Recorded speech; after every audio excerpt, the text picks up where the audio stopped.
सन 1973 के आइन के अंदर पाकिस्तान बनने के बाद जब फिर कादियानियों ने सर उठाना शुरू किया, हजरत मौलाना इमाम शाह अहमद नूरानी सिद्दीकी रहमतुल्लाह तआला अलैह आप उस वक्त जुल्फ़िकार अली भुट्टो, ये बेनज़ीर के वालिद जो हैं, इनके पास तशरीफ लेकर गए। भुट्टो साहब का दौर था उस वक्त। नूरानी साहब जाके भुट्टो साहब से कहने लगे, भुट्टो साहब कादियानी जो है वो बार बार हमारे दीन इस्लाम की तौहीन कर रहे हैं, तो आप हमारा साथ दीजिए और उनके खिलाफ कोई एक्शन लीजिए। भुट्टो साहब कहने लगे, नूरानी साहब मेहरबानी करें, हमें मौलवियों में कहाँ घसीट रहे हैं आप, ये आपका मौलवियों का मसला है, आप जाने मौलवी जाने। अच्छा, नूरानी साहब को रब ने बड़ी हिकमत दी थी मसला समझाने की। मसला सुनाना मकसद नहीं, मसला समझाना मकसद होता है। अल्लाह ताला के रास्ते की तरफ बुलाओ, उदू इला सबीली रब्बिक बिल हिकमा, हिकमत के साथ। तो नूरानी साहब ने बड़ी प्यारी मिसाल देके ना, नूरानी साहब ने जुल्फ़िकार अली भुट्टो साहब को वो मसला समझाया। वो मिसाल क्या थी?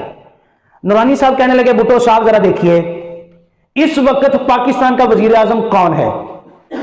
वो बड़े खुश होकर कहने लगा, जी मैं हूं। आपने फरमाया, अच्छा, अगर आपके होते हुए कोई दूसरा शख्स ये कहे कि वजीर आजम मैं हूं, तो फिर क्या करोगे? भुट्टो साहब आगे से कहने लगे, नूरानी साहब हम उसे गद्दारी के तौर पर जेल में डाल देंगे, उसको सजाए मौत सुनाई जाएगी कि वो मेरे होते हुए वजीर आजम का दावा कैसे कर सकता है? नूरानी साहब रहमतुल्लाह तआला ने फरमाया, इसी तरह मसला नबूवत है कि जब मुस्तफ़ा मौजूद हो तो उनकी मौजूदगी में कोई दावा नबूवत कैसे कर सकता है? उनकी मौजूदगी में कोई कैसे ये दावा करेगा कि मैं नबी हूं? वो ऐसे लजपाल नबी हैं, कयामत तक ऐसा सिक्का राइज है उनका कि उनके होते ना किसी दूसरी किताब की जरूरत रही है, ना किसी और नबी की जरूरत बाकी रही है। तो ये भी मिर्जे का